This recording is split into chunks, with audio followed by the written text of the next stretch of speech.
Bandeko ba bolingo ba oyo nyoso balandaka biso topesi bino mbote.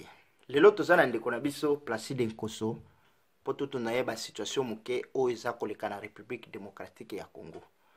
Ndeko na biso Placide mbote. Mbote ndeko papi kombe. Santé eza ndenge nini? Santé zali malamu vraiment. Santé ya République démocratique du Congo eza ndenge nini? Kaka ndenge yo zali kokanisa, kaka ndenge ya zali kokanisa, pe kaka ndenge na zali kokanisa, na kanisa zali malamu. Okay, tumoni makambo ekomi mbilinga makambo ekomi mbutu. Okay, to koti na première question, bato mingi bazali kotuna surtout na émission na yo oyo salaki prochainement. Balobi olobi ke mwana mboka Félix Tshisekedi ye mutu abomaki papa na ye aza parmi bato babomaki papa na ye politiquement. Siko balingi ba ye ba réalité eza ndenge nini po makambo wana bazo comprendre yango te. Lilobe pa na yo. Merci bana sobe ko le Congo bisika nso bazali ko la biso na mokili mobimba ki mena sekurize la kati na bino. Merci pour une fois de plus na émission na biso to bengi leader libération d'abord démocratie après. Oh tozali ko buna pona mboka na biso to bien mboka bezali sous occupation et il faut to libérer mboka avant que na réalité ya démocratie ba élection na nyonso o etali conséquences na yango. Donc il faut qu'on libère d'abord notre pays o ezali sous occupation na ba Rwandais o bazali incarné na Hippolyte Kanambe o lelo a se kagoulé na Félix Tshilombo wa Kanambe. Merci ceux qui battent réagir mingi na émission na sala qui pona ko makambetali c'est que dit comme moko ya bato ba maki politiquement pas na ye na kanisi et ça makambo ya NT na ngana zala un peu plus clair sur cet aspect là.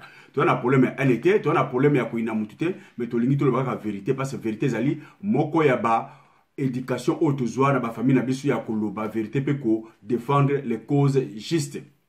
Voilà pourquoi avant de commenter mingi na loko wana na kotia la bino pe moko ya ba commentaire bande comme so ba lekinga na kati ba ancien de pesi susu ba loba na makambetali Félix Tshilombo na makambane ko sala na papa na ye na kati ya IDPS pe boyeba pe boyoka ce qui réellement na ko taper à côté ou bien na zalika na nzela ya logique oyo ya trahison et salema depuis kala avant que Tshilombo lelo akoma na esika oyo azali tolanda Vital Kamerhe akotisi mbongo na famille ya Etienne Tshisekedi wa Mulumba parce que toyebi était ndenge balobi déjà que moi si oyo ya Tshilombo Tshisekedi Etienne plutôt Tshisekedi plutôt nani Félix moi si naye na Kamerhe bazaboye bandakala bazaboye bazana bomoko donc toyebi problème ya mboka na biso problème ya mbongo ndenge tambolaka pe lelo toyoka ete UDPS mbutamutu mbule sepusani aza moto moko asali etumba penza oyo etumba pe ngai on aza koloba na vie na ngai j'ai décidé na kotaki même na UDPS pas parce que UDPS est un parti moko spécial non parce na monaki ete mbutamutu Tshisekedi alaki combattu na kati ya UDPS tozalaki na union sacrée mais makamuso sala na kati ya UDPS ngabino il faut na kota kuna na le soutenir vieux na koti na UDPS tindenge ye moko a ikonomenga représentant na ye en États-Unis auprès des Nations Unies na auprès du gouvernement américain pe batu bayebi musala oyo nazalaka ko sala pona ye pe ndenge na sala ki na Congo ndenge na lobaka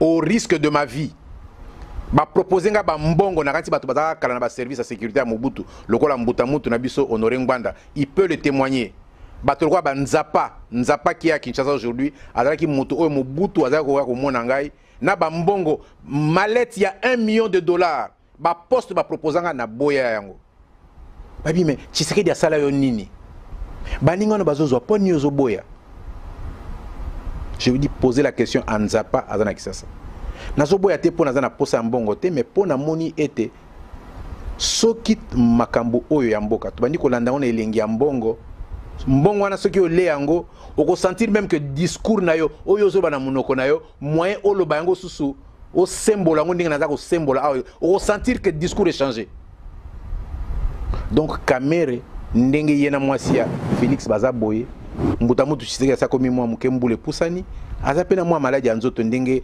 mbutamutu na biso nyonso mais ndako ye avandi soki bato ya za na bango baza penza engagé na lutte te pour na peuple baza engagé na lutte pour na bomengo na bango pour na bambongo bangi bazwa na mukongo ya mobali na mukongo ya tata bakosala ndenge lokola eza kosalema na famille o ya ngai na bandeko na ngai ndenge lokola sa na famille ya mbutamutu Tshisekedi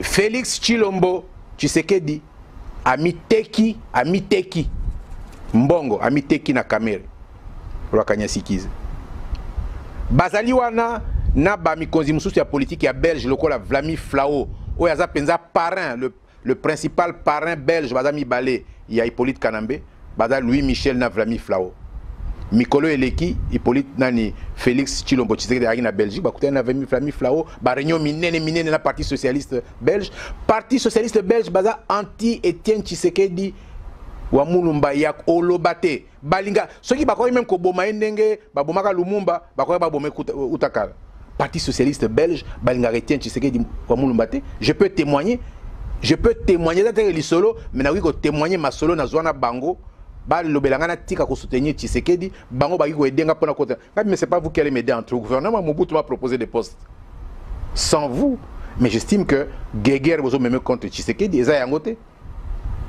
Mais les autres UDPS na parti socialiste belge non kaka ndenge ezana ba belge wana lelo le même Étienne plutôt Félix Tshilombo Tshisekedi a commis boye na Rwakanya Sikize wana so boyi ndenge so bimina miso bato oui toko nani Kanambe fa kende na CPI Kanambe boye mais tango ya kokutana na ba diplomate tango akutana na ba mikonzi ba mboka mususu abi oui effectivement bon azana mabe na ye mais il faut momona que ye mutazo simba mboka soki lelo mboka eza malamu eza ye alors opposition na biso evandi na moto lokola ye wana kamere parti politique o bayebi eza parti politique en avant-garde na Congo UDPS mais bon mona sikoyo moto azoloba na kombo ya UDPS c'est-à-dire que Félix Tshilombo Tshisekedi waza ko boma tata na ye na cadre ya politique ko boma ete ya kibombo motobo mais ko boma ye politiquement ye sikoyo aza elongo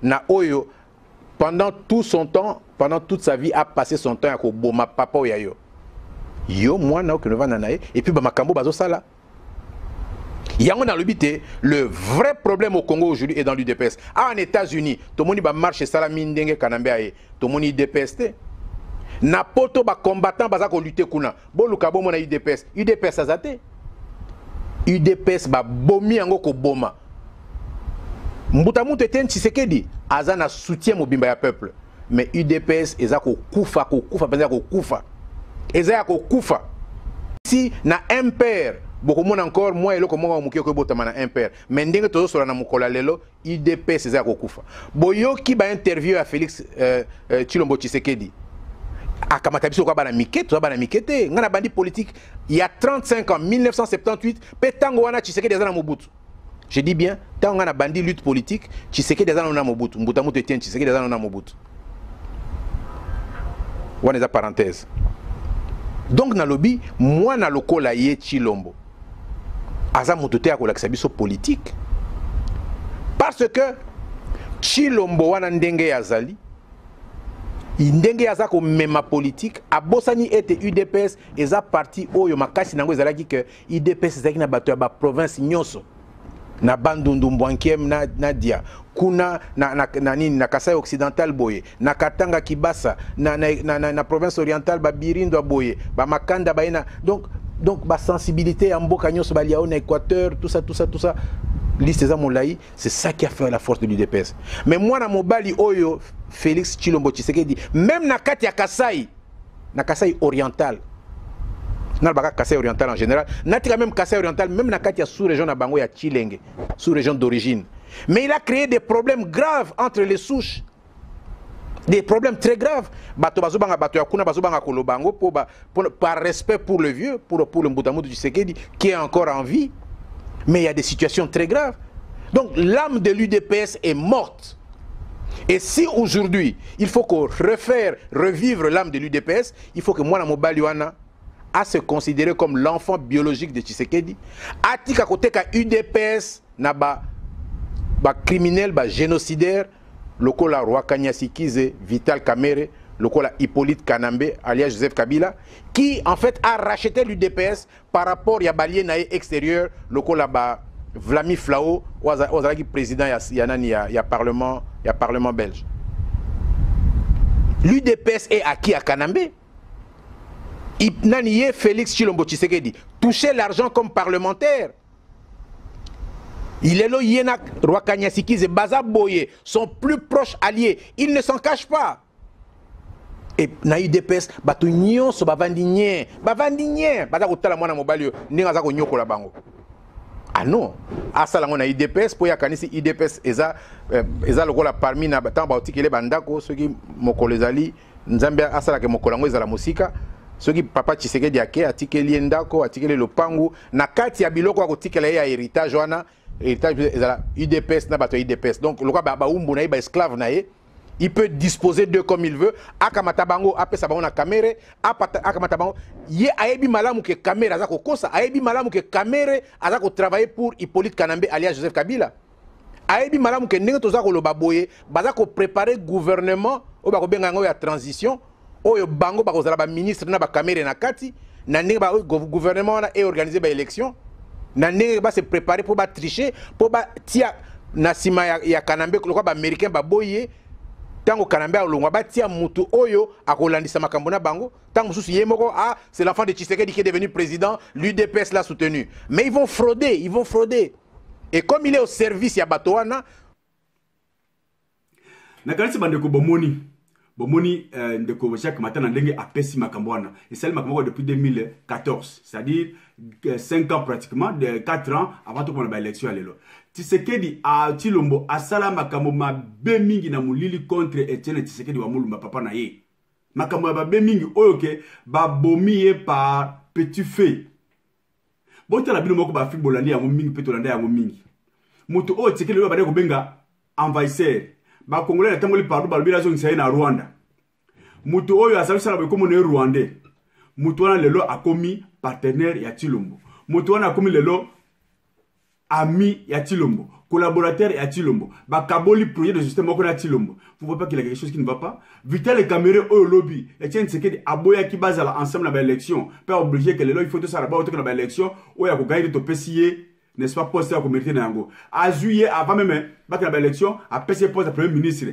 À PC Nyoso, bac au signer bakora na Nairobi. Vous voyez pas qu'il y a quelque chose qui ne va pas? Pour la Kobomoutata, qu'on soit marteau, qu'on soit mbeli, qu'on soit mundouk, on peut asphyxier quelqu'un politiquement, pour qu'on conduise Naliwa.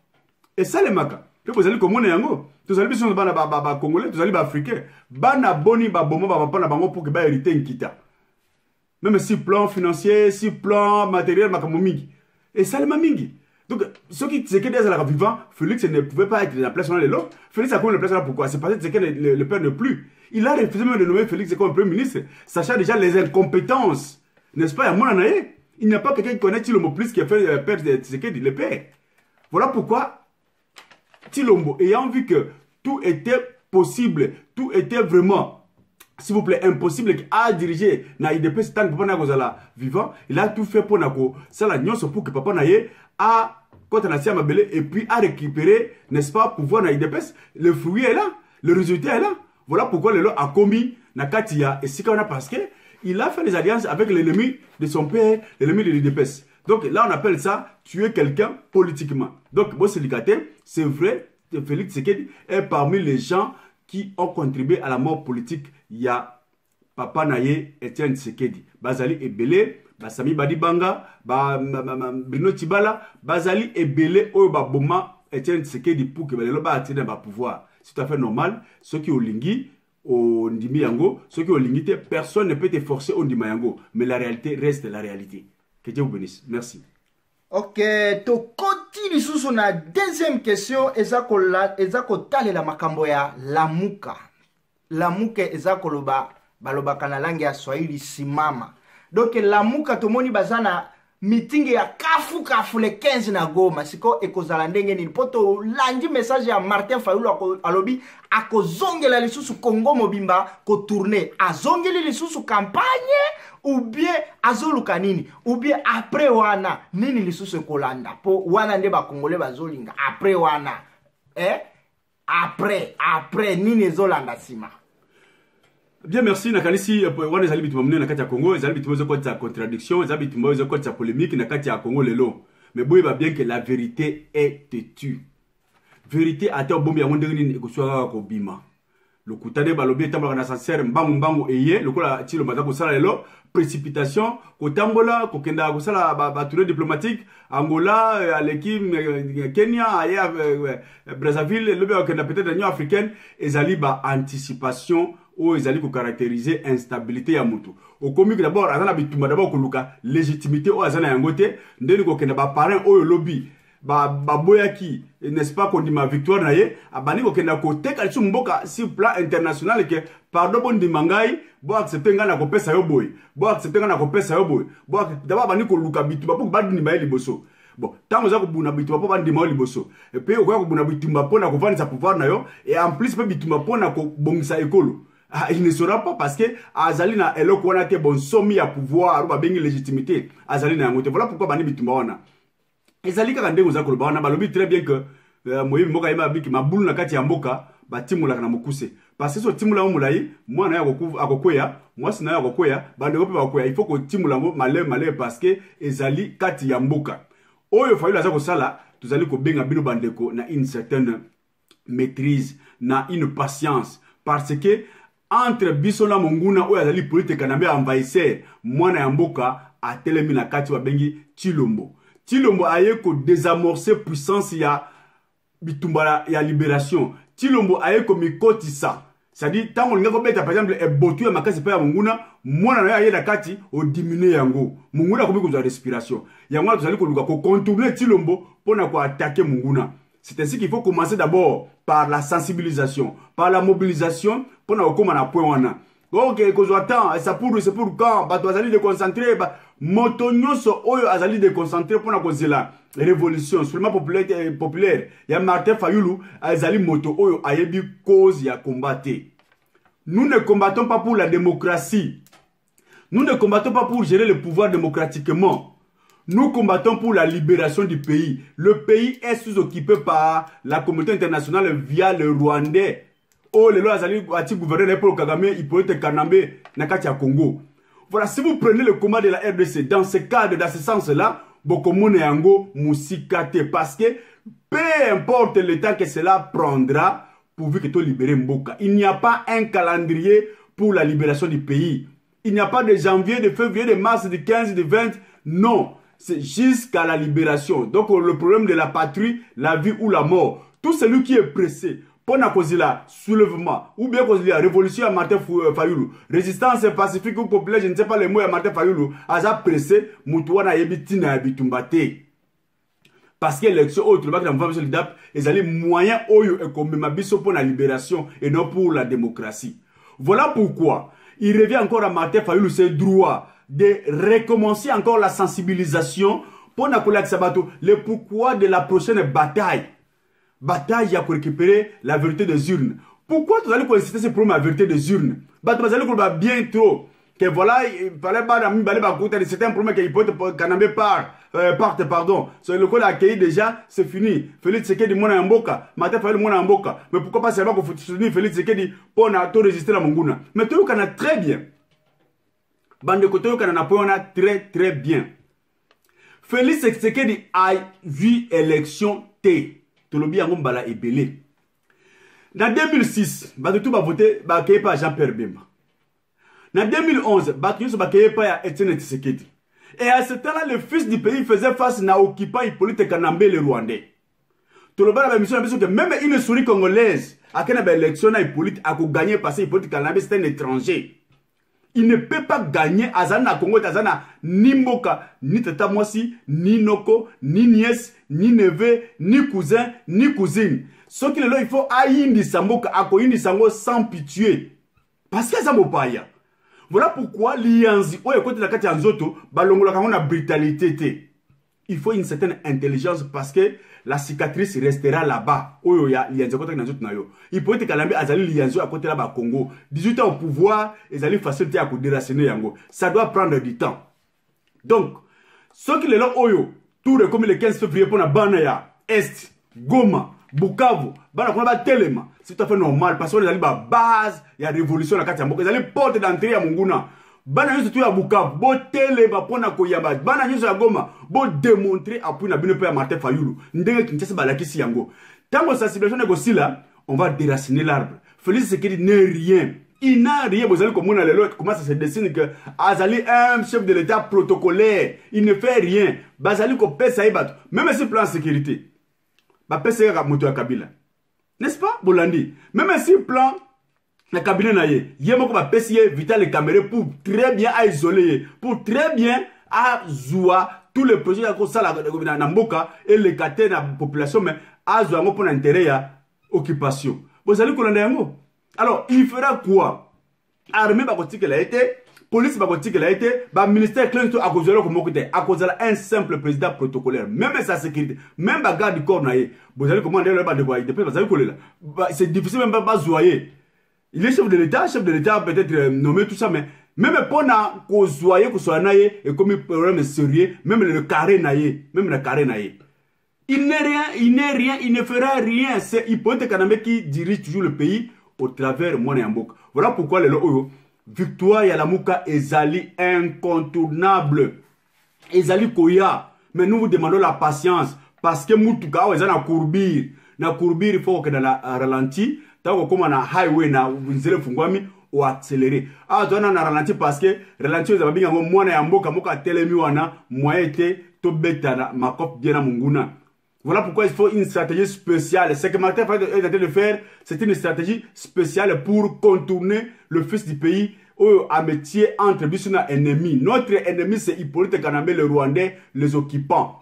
Voilà pourquoi Félix Tshisekedi, Yom de Salé Lokwana, vraiment mon amboka, Okozala, na Mbano Oyokozwa, pour la trahison, tango révolution Malobi. La révolution, la victoire de Lamuka est incontournable. Je vous mets à défi, beaucoup mon lobby, Malobi. Peu importe, que ça l'a prêté serment, c'est déjà fini, ça c'est vraiment un mensonge. Félix Tshisekedi ne fera rien. Beaucoup mon lobby, si Maya lobby, on vous met à défi, beaucoup mon lobby. Merci. Donc, Ezali, sensibilisation, avant de côté na highway, de côté na grande vitesse, il y a déracinement, il y a politique Kanambe, il faut déraciner. Ok, ça makambo ça vraiment tout ça qu'on comprendre yango te po ba congolais vraiment ba komi na ba doute ya makambo yo alobi o makambo yo elekaki na 2006 tolobaki après toye ko mona ngo normal 2011 même tolobaki tobi mais lelo ba yeko yoka lisusu secrétaire général des Nations Unies aye kolobaki baza prêt ba travailler na Félix Tshisekedi, président de la République démocratique du Congo, en plus secrétaire Union africaine peut à confirmer que Félix a déjà élu, donc 13 ans déjà en marche, makamba kotala sima eza isusute. Tandis que ba Congolais kotoyo bazozela kuna nde ba pesa ordre. Sikoyo toza wapi? Tourbillon ou bien moi je crois que c'est mais on doit toujours répéter parce que c'est l'évangile et la libération. C'est le même message, maintenant on a droit à répéter encore à maintes reprises, peut-être peu de comprendre. Communauté internationale, on ne fait que constater et accepter. Acceptation ou constat, ou communauté internationale, ils ont les conséquences, il y a réaction à la population congolaise. Les Bissibino très bien. Les Bissibino sont très bien que Martin Fayulu a gagné les élections. Félix n'a pas gagné les élections. Na niveau interne, c'est-à-dire Semco, observateur Yosso Bazalaki, confirmé yango, sur le plan international. Financial Times, BBC, TV5, France Internationale, toute la presse internationale au Ezalaki qui supervisait l'élection, Bissibino résultat. Félix n'a pas gagné les élections. La communauté internationale qui s'attendait à la réaction, à la sursaut d'orgueil patriotique du peuple congolais, à moins que le peuple a limité. Tout simplement parce que moi, je suis étouffé révolution au récemment, j'ai ya Kabili. Que non, moi, je suis pour Mouboulou Salima sans hésitation. Tout le monde désamorcer bombe et révolution. Population à Mali Luana, communauté internationale, asile, communauté. Alors, je prends acte. Tout ça nécessite terrain, il n'y a rien, il n'y a pas le contraire. Nous prenons acte, nous soutenons le pouvoir en place. C'est tout à fait normal. Vous savez qu'on appelle réplique de Martin Fayulu na secrétaire général des Nations Unies. Et vous méritez. Et vous méritez. Mais alors, ceux qui lobbyent, c'est ma lobby. Peuple a télémi. Après stratégie, on a vu la mobilisation. d'abord pour réveiller conscience ya batu que bon se préparer bitumba zali koya mais bitumba zali koya to buna te so to raison te parce que pour ko buna bitumba pe ko zala gagnant il faut oyer ba cause ya bitumba wana il faut que la cause soit juste et en fait morale zala makasi na bitumba voilà le travail que matin pour la zali ko sala pour na ko la sabatu nous entrons dans une deuxième phase ya guerre. Parce que, bon, vous êtes mais bon, ce qui s'est passé. Alors, bon, s'armer, bon, ça l'a osagé parce que nous sommes prêts à lancer, n'est-ce pas, message, à lancer le mouvement, il y a révolution. Il faut qu'on sensibilise la population pour que la population va à la osagé. Mais pourquoi, quand on est en phase, il y a résistance, il y a libération. C'est ce qu'il fait là. Alors, le temps, comme je vais le dire tantôt, ezali na calendrier na bisoté. La communauté internationale, la communauté internationale, Mwasi Yandumba, boli sanga terme. Mwasi Yandumba atala ka beauté ya mobilité, pourvu que mobile a coupé ça y est, mbongo mingi. C'est ça sa profession. N'est-ce pas? Vous allez me citer par exemple un peu moralité. N'est-ce pas? Et c'est ça sa profession. Sauf que mbongo mingi, azui, a sali sélection, ou mbongo mingi, azui. C'est ça la communauté internationale. Communauté internationale, aza lokola Mwasi Yandumba wana. Akoya kaka soki na mutu apesiye vrai marché. Donc, eza prometteur pour la peuple congolais, eza problème ya intérêt na ye na kati ya pays, na kati ya RDC. Voilà pourquoi si pardon, Félix Tshilombo, lokola ate kimboka kitoko, lokola wa zaki liboso, pareil na ye, la communauté internationale a kosepela parce que politique na bango ezali quand moko ça n'a pas changé mais moi na niso moko ko ya na esprit yako tel misa piège on a Congo que vraiment enough is enough trop c'est trop le lo total dans quelle mesure population ko zo bino bozo mi mondambo na technologie na bino botika be population mondambo pona ko bongisa pe vinaye mona mboka ba na ko raisonner boye communauté de ça ba ko linga été alors pourquoi communauté de ça ba linga Martin Fayulu o a ko résister le pour na bango pour na charge o ya la population par rapport à Tshilombo Oyo, bah nommé, pas pour résister, pas pour ça de l'autre côté. Tshilombo est égal à Kabila. Alors, quand Kabila a bien servi la communauté internationale, a tout donné, pourquoi pas soutenir? Voilà pourquoi la version de la communauté internationale, pour ne pas être trop long dans la question, et qu'on change à tout moment selon la décision de la population congolaise. Le peuple congolais est capable de changer point de vue à la communauté internationale dans toutes les circonstances, dans tout moment. Le cas de Venezuela, ça change. Ça change. N'est-ce pas?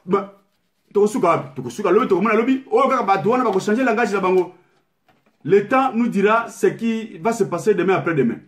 Ok, tozongi sur na question mususu motomoko uti ko tuna ngo kaka sikoya komeli biso alobi est-ce que babiloko wana tozoloba eza tozolota ou bien eza tozana ba imagination babiloko moko ndengeli alobi potu biso moko tolobi ke Félix Tshisekedi azo contrôler te makambo nyonso eza maboko ya Kabila. Est-ce que Kabila kotikela vraiment Fayulu asala ba tourner wana lisusu sa ba tracasserie lisusu? Est-ce que Fayulu azana nini wana ko sala ba biloko wana batikela ye kaka boye po ba yebi ke azo kende ko koisa bango lilo pa nayo? Mais c'est un combat. Ce n'est pas un cadeau. Ezali combat. Ezali combat yango wana tiko ezali problème ya test pour na Félix yango. C'est qu'on a dit que yo za démocrate, za mutaille de pes, bah alors pourquoi on dit que la moto ça a tourné?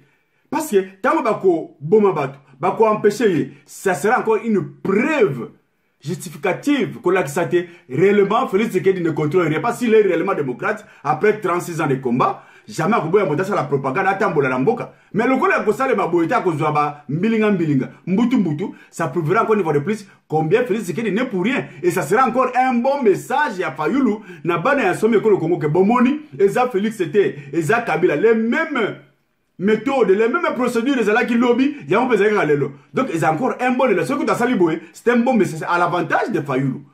Pour la que Félix Tshisekedi n'est rien à saler le Congo, pas au saler le Congo. Donc, nous, c'est tout à fait normal. Quand on ne rêve pas, comment on peut construire un monde meilleur? Mais rêver, c'est quoi? C'est projeter quelque chose que tu ne maîtrises pas. Je rêve de construire, peut-être, je commence par une première brique. Il faut qu'on rêve. Nous rêvons que demain il y aura une révolution. Nous rêvons, nous sommes des rêveurs. Mais il n'est pas ainsi que ce rêve-là est comme en réalité. Et demain, quand ce rêve se concrétisera, tout va que tu allez rêver, comment que tu vas visionnaire. Donc, entre un rêveur et un visionnaire, il n'y a qu'un pas. C'est le réalisme. Ok, merci mingi na ba réponse na yo to continue susu na question ya suka. Tomoni ba diaspora nyoso ba kitaki na Congo balobi ba ke koluka musala epa ya Félix Tshisekedi Tshilombo. Mais tomoni ba komi ko palangana na ville ya Kinshasa musala bazuite. Est-ce que Félix azala musala ya kopesa bango? Ye moko kutu ba pesi ye musala. Ye pe aza na musala ya kopesa bango. En plus confusion ekoti makasi na kati ya diaspora. Ba mosusu balobi tozo soutenir Félix Tshisekedi mais balobi tozo banga kokende na Congo. Wani zo la kisanini lilobe pa na yo. Oui, c'est tout à fait normal. Naloba bien que d'habitude vous allez ko buna awa, na par exemple typique de mission où tu koleba ya baboti ba kofi. Papa kofi ma kofi moi na zako la papa selon les bonnes relations, les bons souvenirs ozala ki na mowei. Ça fait normal. Tous allez différents dans la diaspora awa, nous tous allez ko buna mboka. Ba risque bis tous allez ko zo awa na koleka na vidéo, comité d'insécurité. Et allez pe moko ya différence habituellement tous allez ko sala. Ce n'est pas dit que tout le monde ne combat pas. Nous on a écrit tout ça ko sala belé. Mais ils allez na différence na différence. Tout à fait normal. Tout pas bien que na diaspora na pesa message na ba ngani sobo ba l'équipe ngai na bitumba oyo. Que bon ça l'attention bana ya mboka. Bozo ngate Félix Tshisekedi n'a rien. Il ne vous donnera rien.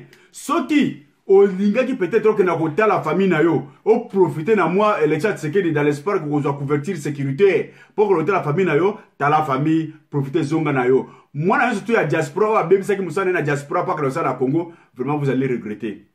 Nous sommes dans la diaspora, vous allez comment mboka mundele, ba passer barrière mboka oyo. Mais ce que vous avez je ne crois pas un membre de la diaspora vous avez un peu stable. Ils ont permis de foutre à famille, à foutre à facture, pas supporter famille na mboka, à quoi tika musa na à kena komuna Félix. Le président Tchabino Swana, et le côté pour Azana et le côté à couper Sabino. Ça c'est un aspect. Deuxième aspect, même ceux qui le diaspora, il fallait ezonga na mboka. Mais ben na mboka toyokana. Même ceux qui ngana za la président de la République, mais na kopesa sa diaspora première possibilité à ko misalate. Il y a des diplômés au Congo. Combien de diplômés vous chômez au Congo?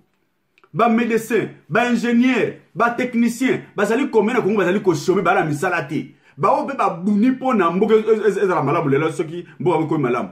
Mais au limba na ba tika bango, ka bino na diaspora, o bozali kutu na moi misala na bino na diaspora, boya ko zwa na place na bango. Non, ça c'est trop injuste.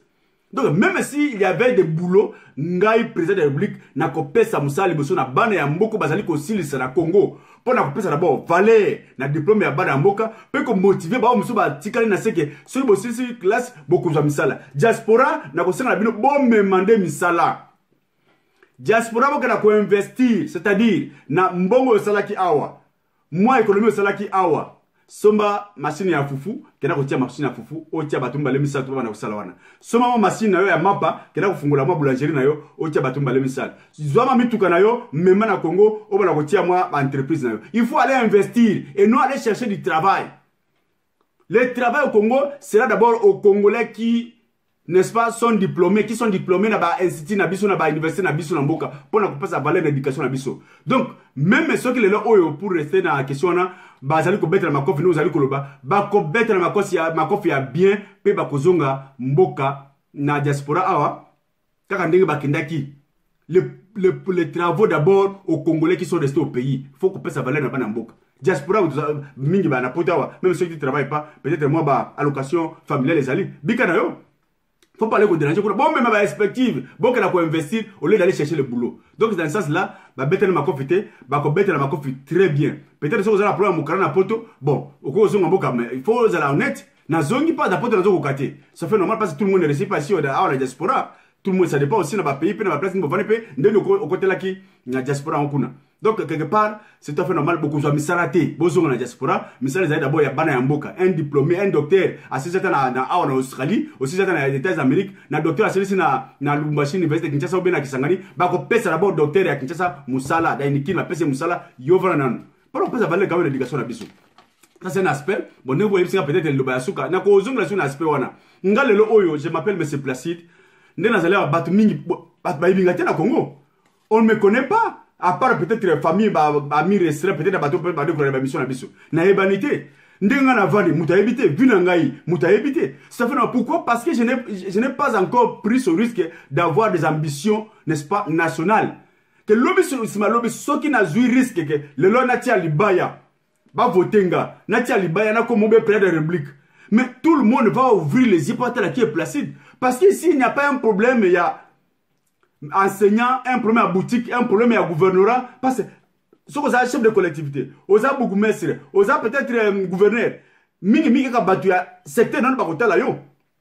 Maintenant, on comprend la République, s'il devient le premier de tous les Congolais, le premier des égaux parmi les Congolais. Tout le monde doit vous regarder. Il faut être la vie na malam. Aux allez au Wuti wapi, au Botama wapi, au Tangaki wapi. Est-ce que la classe nous allons qui mona mayele, au salani na ba classe na yo, ton éducation, au liakinini, au salaire. Il faut pas dans les préparations comme porte-parole ba Congolais.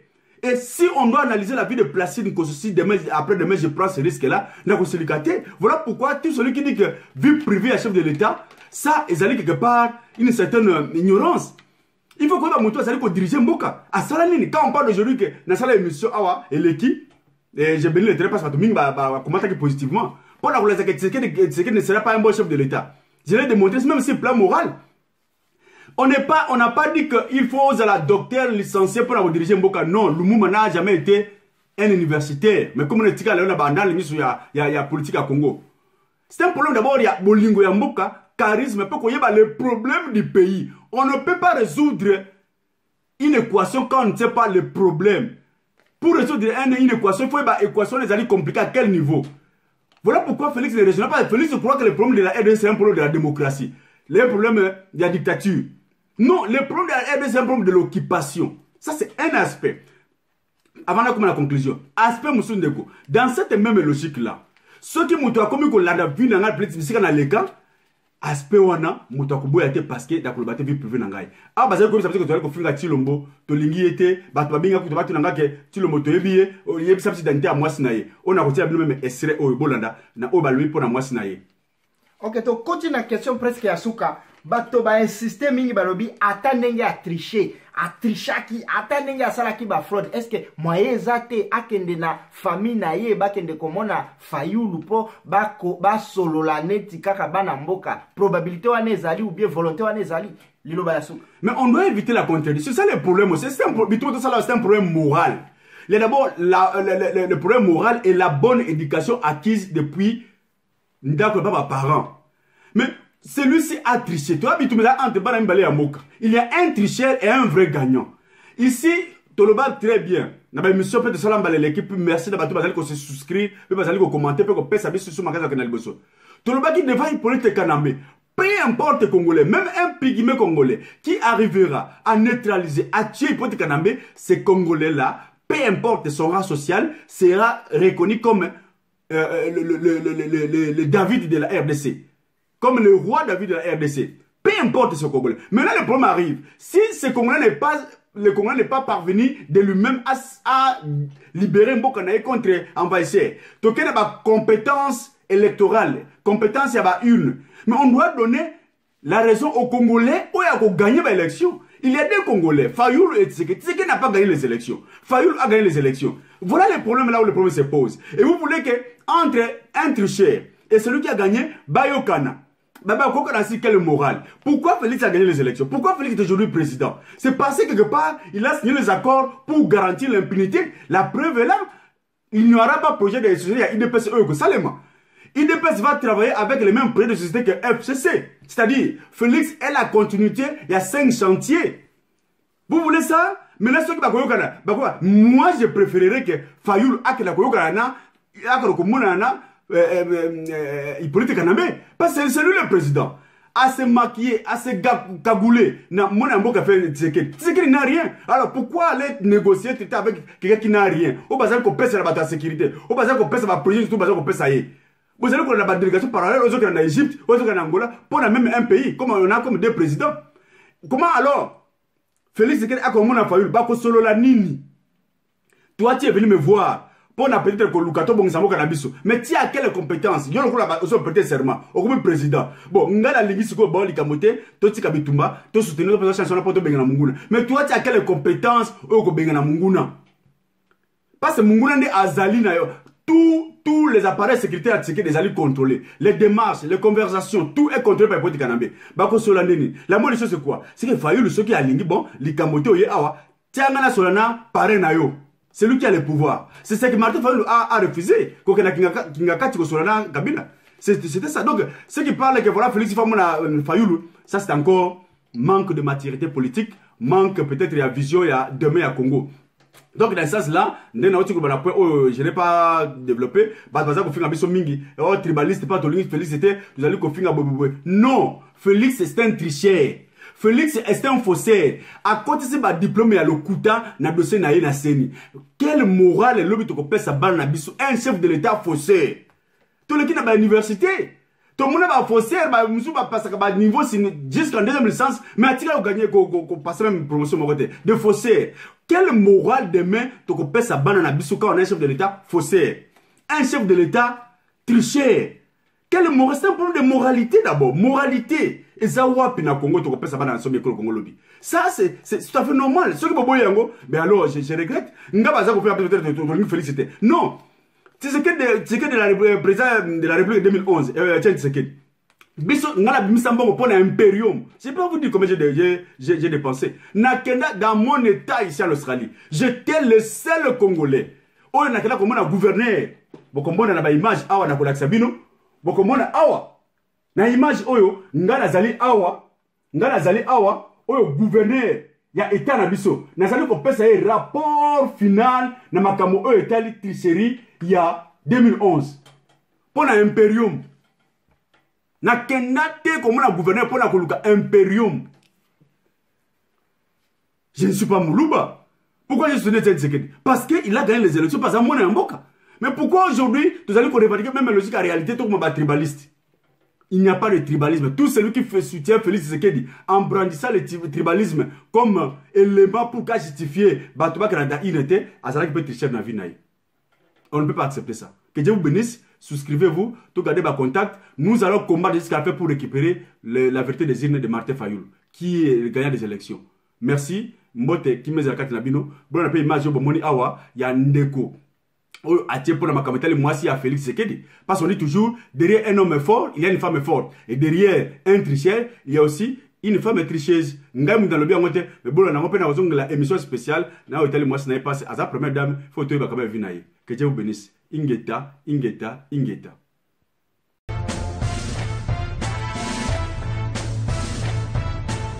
Moi si à Félix, Azaki on a Londres, te voyez bien. Azaki nani Rwandaise. Moussala na ezakini kindumbao. Donc batende ngwana nde batwa ko diriger Congo. Mwana mwasi ozana Félix. Asaka on a Londres en tant que rwandaise. Nana yebi eta awa. Ndako na yeto yebite. Donc vous pouvez tourner toute une histoire comme ça. Alors vous voulez jouer avec toute une population. Elle était ici rwandaise avec sa sœur rwandaise qui travaille dans notre ambassade. Professeur, ici. Maintenant cette femme-là travaille dans l'ambassade du Rwanda en tant que rwandaise. Mais sa grande sœur est rwandaise. Comment elle devient maintenant congolaise? Sa grand-sœur a fui notre ambassade ici. C'est elle qui l'a amenée ici à Londres. Vous jouez avec qui? Cette fille faisait le Kindumba ici, avec tout le monde qui a fait les chèques ici, connaît cette fille, coucher avec cette fille-là ici. Mais vous voulez nous prendre comme qui? Non, parce qu'à un certain moment, il y a des choses. Est-ce que vous m'avez vu, moi, Tchakoudi parler un langage comme ça? À un certain moment, on en a ici. Oui, papa. Vous avez compris? Parce que cette fille-là est connue ici. Je peux vous donner le nom de tout le monde qui peut vous dire toute sa vie. Ils étaient trois ici. Professeur, nous courons. J'ai toute leur vie ici. Ils connaissent. Ils étaient ici. Nous courons. J'en parle comme ça pour que Félix comprenne que toi, il y a bien c'est pas ça que ça. Non, il y a moi soit à Lungwa, à Bachekula, à Bangoba, à Bruxelles. C'est pas du bang, non? C'est pas du bang qui a arrangé le mariage. Alors, est-ce que depuis que Badibang était Premier ministre, vous avez vu Félix les critiquer? Alors vous me dites que je ne peux pas supporter Tchibala. Alors pourquoi moi je supporte Tchibala? Professeur Gilet, pourquoi moi je supporte Tchibala parce que Tchibala s'est dépensé trop longtemps dans l'histoire. Laisse-moi poser mes questions. Si Félix Azalaki collabo, si laisse-moi poser, ce sont des questions. Félix trouve que na continue la vie d'ailleurs privé, aille comporter une plainte, Nazali A. Professeur Julien, tu vas courir derrière. Moi, j'ai dit que je suis prêt à aller avec la presse. Prof, tu vas courir derrière. Jusque-là, prof, na wuti kolobake. Prof, ba discours électif. Moïse, Moïse et mais papa, vous ne me laissez pas le temps de parler. Félix, moi, c'est Abatous. Donc vous voulez jouer avec nous. Donc nous nous battons ici pour la résistance. Nous voulons que le Congo change. Et vous êtes en train de jouer comme ça avec nous. Mais nous avons un problème avec Félix, prof. Ou bien nous avons un problème avec... Il faut que Félix, Azana Lokoso Yambongo. et Batouana va utiliser dans le costume yambo. Na moninga na Badibang na Félix Moussala na bako. Est-ce que oyebi Moussala Badibang za ko sala na Londres? Ayeba na Londres. Ya ko yeba na Babanga. Na Paris la même chose. Oyebi Moussala na ye na Poto. Les équipes coachées kuda. Tu t'attendais à quoi hein?